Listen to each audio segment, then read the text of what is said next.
Right now, the search continues for missing 12-year-old Naomi Jones.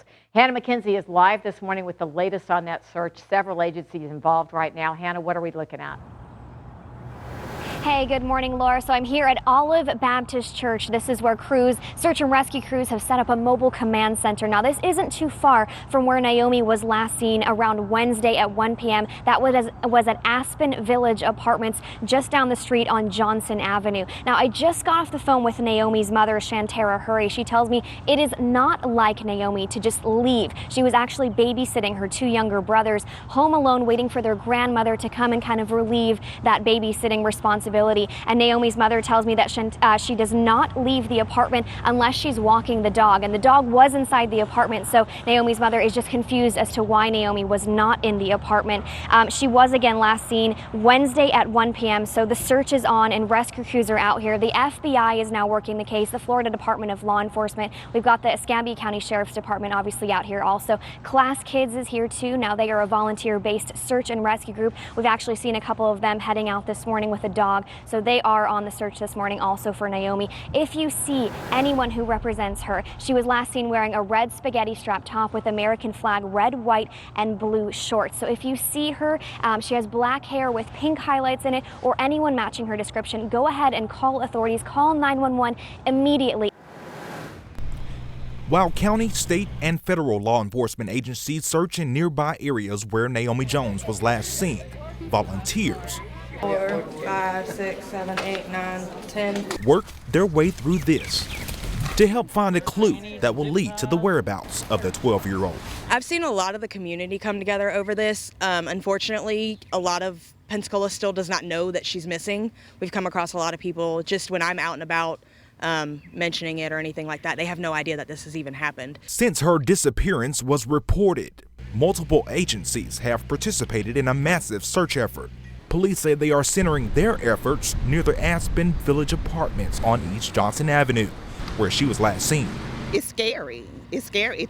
It took me back to the little Hiawatha girl in Mobile. Search crews, along with canines and their handlers, have been out combing the areas where she lives all morning. Volunteers like Paul Hewlin says the search is worth it because a missing child is every parent's worst nightmare.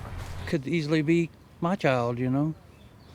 So, I mean, that was my motivation. What if it was my child that was out there, you know? With no sign of 12-year-old Naomi Jones, volunteers are relentless in this search. Reporting for Channel 3 News, I'm Jamarlo Phillips. Naomi is 5'1" tall and weighs around 90 to 100 pounds. She has black hair with pink highlights, and she was last seen wearing a red spaghetti-strapped shirt with white shoes, red, white, and blue American flag shorts. If you have any information on where she is, please contact 911. Good evening, and thank you for joining us. We start with perhaps the worst possible news. The search for 12-year-old Naomi Jones came to an end today. Late this afternoon, 2 men discovered the little girl's body in 8 Mile Creek in Pensacola. Now, that's about 4 miles from Naomi's home, where she was last seen there last Wednesday. We have team coverage tonight. We begin with David Gonzalez, who joins us from what is now a crime scene. David? Bob, yeah, right now I'm at the intersection of Ashland Avenue and also Detroit Boulevard, and this is where Escambia County investigators have set up their investigation into what exactly happened to 12-year-old Naomi Jones. Right now they're concentrating in the area that you see behind me. It's that overpass that goes over 8 Mile Creek. That is where Naomi's body was discovered this afternoon around 4 o'clock by 2 fishermen who were looking for a place to fish, and that's when they came across her body. The coroner recovering her remains around 7:15 this afternoon, and the sheriff did hold a press conference earlier today and letting us know about what exactly took place, and he says that sometimes life is not fair. I want to emphasize that the investigation now enters another phase, and that's the phase of a homicide investigation. We have reason to believe through all the activities that have occurred over the last 5 days that we now have sufficient information to pursue some individuals who are persons of interest, who may be involved not only in the disappearance of Naomi, but might quite possibly be involved with her homicide. Since they announced that they recovered and discovered Naomi's body, no arrests have been made. But as you heard, there is a person of interest that they're looking into their involvement into her murder. But all day today, family, friends, strangers have shown up here to the scene off Ashland in Detroit to gather and reflect, but also searching for answers, praying and crying as well. One woman said something that was very important. She said that in these last 6 days that they've been looking for her, they said that she basically became everyone's daughter and everyone was hoping for her safe return. Some believe this incident will change the community forever. It scares me. It's just scary. And why does it scare you? That somebody do something like that to a kid, I mean, that's mind-blowing. And unbelievable. And Naomi's father was here at the scene when he found out that his daughter's body had been discovered, and he actually had to be forced away from this area because he was getting into verbal arguments with members of Naomi's mother's family who were out here as well, kind of grieving the process. He was forced to leave, but luckily no arrests have been made in any of that verbal arguments that did take place out here. But as we mentioned, there is a person of interest out there involved in Naomi's disappearance and also murder. And right now the sheriff's office says that they have not made any arrests at this time. The cause of death will be determined by a medical examiner. We are pleased this morning to announce the arrest of Robert Letroy Howard. Investigators began to consider suspect Howard as a person of interest and began conducting further background investigations of him.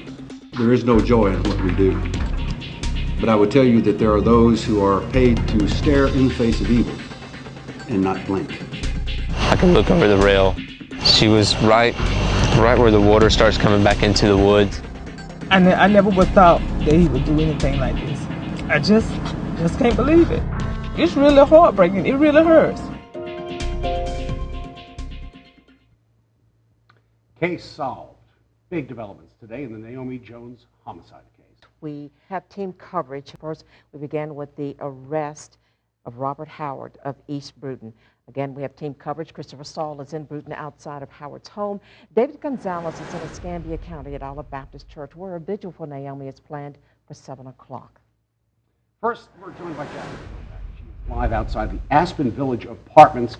That's where Naomi lived and ultimately where this investigation began. Jacqueline?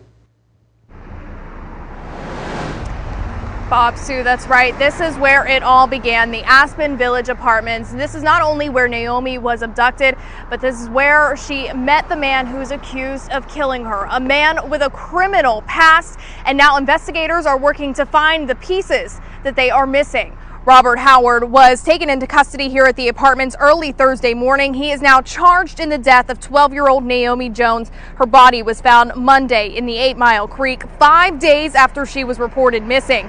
Investigators say she was killed within the first 24 to 36 hours after her disappearance. Escambia County Sheriff David Morgan announced Howard was a person of interest from the very beginning. Morgan says he could frequently be found here at the Aspen Village Apartments where Naomi lived because that's where his girlfriend lived. Howard was under surveillance overnight before he was taken into custody. Morgan said surveillance video puts Howard on Ashland Avenue around the time that Naomi's body was dumped into the creek. Video surveillance from citizens provided an accurate vehicle description on Ashland Avenue at the time of the disposal of Naomi Jones's body. Investigators knew that his vehicle matched the vehicle on the video driven by Howard. Howard is no stranger to law enforcement. He was convicted in 1999 in Alabama for sexual assault and rape of 2 adult women. He served a 15-year sentence and was released in 2013. Now, because of those charges, Howard is a registered sex offender in Alabama. However, he is not registered here in Florida. He is currently charged with first-degree murder, kidnapping, and failure to register as a sex offender. The state attorney's office said this morning in a news conference that they will likely seek the death penalty. Reporting live, Jacqueline Kovac, Channel 3 News. Now, it was soon after Howard's arrest, the FBI began searching his East Brewton mobile home. Christopher Saul is near that search area. Christopher, how is the community there reacting to the news of his arrest? Sue, it's been a hard day for the community here. Right behind me is where Robert Howard was registered as a sex offender, and most of the towns of East Brewton and Brewton knew him very well from his days as a star running back on a high school football team here in Brewton. They say they're shocked that something like this could happen. Neighbors in this trailer park knew him least of all. Olivia McCormick lived across from him for at least a year. He would just come in, go in his house, come out, get in his car, and leave. He was very to himself kind of person. But he was well known in this small community. Jennifer Travis went to high school with him and was just as stunned when he was arrested this time as she was when he was arrested in 1999. You know, when I heard that, I couldn't even believe that either. I couldn't believe it. And I was shocked. I guess everybody else was too. The events, so close to home, have had an effect. You know, the type of guy he was in school, you know, everybody liked him. He was an all-around nice, friendly guy, you know, and no one would thought nothing like this from him, you know, and I even wouldn't thought in a million years anything like this from him, you know, and then find out something that he done this and stuff like that. Yeah, it's really heartbreaking. It really hurts. Across the small creek which separates the two towns, the employees of Fritcar Incorporated try to get back to work. Howard worked here for 3 years as a switchman on the railroad tracks. Carla Carpenter also went to high school with Howard. She's the HR manager here. To my knowledge, he seemed to be a model employee. We never had any issues with him. They too have to work through the feelings brought on by this case. Honestly, we're all really sad. We're all very surprised. We're kind of learning all this stuff just like everybody else is, so you know, we're not really sure what to think. Howard's last day of work was Tuesday evening. His HR manager did have brief contact with him Tuesday evening. She said that he seemed normal to her. Live in East Brewton, Christopher Saul, Channel 3 News. Right now, Robert Howard is in the Escambia County Jail with no bond. The Escambia Sheriff's Office, the FBI, and the Florida Department of Law Enforcement each played a critical role in the arrest and the investigation. Earlier today, the sheriff confirmed Howard, as you heard, was not registered as a sex offender in Florida. It was in Alabama. The FDLE confirms they interviewed sex offenders, though, within a 5-mile radius of Naomi's home at that apartment complex. They, along with the Escambia Sheriff's Office, dispatched agents and analysts to the scene to canvass the neighborhood. Without going into much details, his story initially, his time frames were a little off.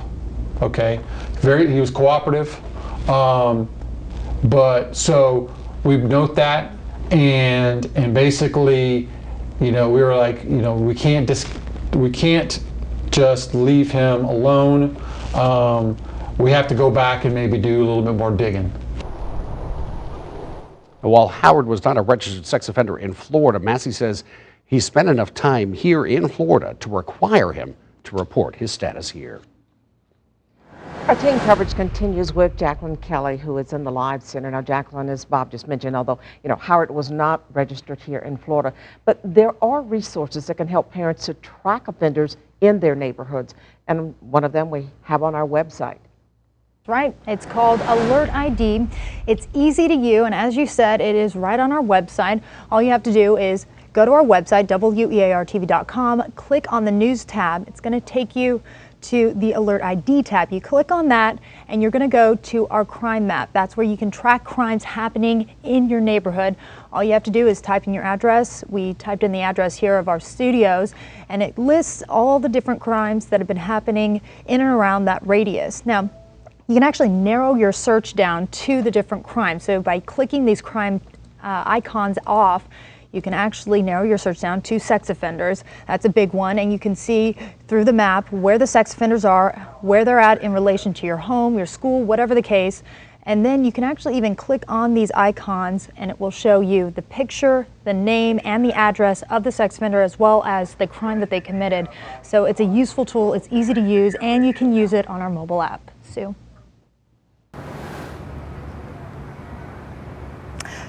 Jared, Sue, Robert Howard appeared before a judge on the video screen from the Escambia County Jail.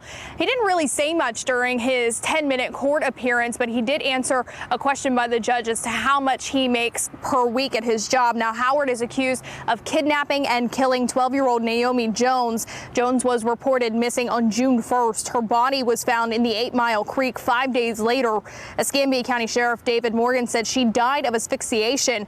Now, Howard was taken into custody early Thursday morning at the Aspen Village apartments where Naomi Jones lived. Howard's girlfriend also lives in those apartments. During his court appearance this morning, the judge agreed not to change his bond. However, that doesn't mean Howard will be able to get out of jail. In this case, because he has no bond on 2 counts, even if he were to post the $600,000, he would not be able to be released.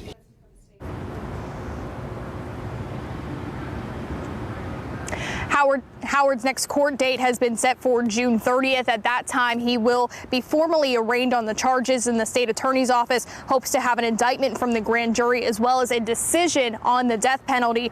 Now, Assistant State Attorney Greg Marcial tells me right now this case appears to fit the bill for what they would need to pursue a death penalty sentence in this case. However, they will not make that final decision until later this month. Sheriff David Morgan told us today that social media played a role in this case. Channel 3's Christina Leavenworth joins us now with more. Sue, like many 12-year-old girls, Naomi Jones was connected on social media. Her mother brought that up early in the investigation as a concern. Snapchat, Facebook, she had a Musical.ly. She was so connected to her phone. That was one reason why her mom knew something was wrong. It's not like a 12-year-old child to have a cell phone and not carry it with them everywhere that they go.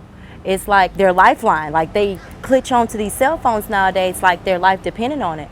And that's her. Her cell phone is always with her. Sheriff David Morgan told us this morning social media is a component in this case. However, he would not explain on how it's playing a role. We allow, social media and popular culture to raise our children. And so I think in the final analysis of this case, we're going to find that probably as much as anything, this was a huge contributor to the demise of Naomi Jones. And I find that sad. Why? Because I can tell you, I can't stop that. Law enforcement cannot stop that. Only parents can stop that. This tragedy has hit the whole community, even other children. Due to social media, they have also been following this case. Dr. David Josephs with Lakeview Center says parents need to be prepared to answer questions. I think we have to, in answering specific questions, understand the age of the children we're answering the questions to. Children are not little adults. So what might be okay for an answer to us as adults, that level of detail is not necessary, particularly if it has a lot of gore or stuff in there. We don't need to do that detail. But things like, here's what we know now. The bad thing happened to her. We don't know all the details, but here's the things we can do to make sure you stay safe. Dr. Joseph says as horrible as this tragedy is, it can be a teachable moment to remind your kids if they see something, say something. It's also a constant reminder that you must always monitor your child's social media activity. And today, the crime scene is gone, but in its place, a growing memorial from the community. That's where we find David Gonzalez. David. Yeah, as you said, that scene of where Naomi Jones's body was discovered yesterday around 4 o'clock is quickly becoming a memorial. We've seen a lot of people stop by here at the scene to try to pay their respects and try to process exactly what happened here yesterday. For example, just within the last few minutes, someone came up and tied the sign to the railing. It reads, "Thank you to all that helped. Fly high, Naomi, we will be your light." And also within the last 20 to 30 minutes, Naomi's father stopped by the scene and he actually tied these pink balloons with the hearts on them. He didn't really say much and he didn't really want to talk on camera. He just wanted to have his moment out here and pay his respects as well. He did tie his balloons along with some other family members that left some teddy bears and figurines, but people that we spoke to say they felt necessary to come out here and kind of just do their parts in what has unfortunately turned out to be a tragic outcome in the search for Naomi Jones. I also spoke with Naomi Jones's former principal at Ferry Pass Elementary School, and she said that the last memory she has of Naomi was at her 5th grade banquet. She had just graduated from there and was excited to go to middle school. She said she was a very good student and was also looking forward to becoming a cheerleader at the middle school. But for example, as you see behind me right now, people are doing their parts and wanting to pay their respects to Naomi Jones and also to her family. A lot of people that we spoke to have brought kids as well to drop off teddy bears, as you see on your screen right now. They are all very solace and very, I'm trying to figure out what to say exactly, because right now, as you can see, it's a very emotional time for a lot of people that are just trying to process what exactly happened to that 12-year-old girl. But as you know, her body was discovered out here yesterday around 4 o'clock. And this had been a very, very active crime scene since that time. But within the last hour, the scene opened up and people are just taking advantage to do their part and pay tribute to Naomi Jones. Of course, we'll be following the story. And we did talk to some people that just wanted to be out here. And coming up later tonight on Channel 3 News at 10, we'll actually tell you about how they're communicating what exactly happened to children, because it's not an easy topic to talk about. Reporting in Pensacola, David Gonzalez, Channel 3 News. David, thank you. Well, we continue to follow the case of Naomi Jones. Coming up at 5, we're going to talk to an expert to find out what you can say to your kids after a tragedy like this one. And don't forget to follow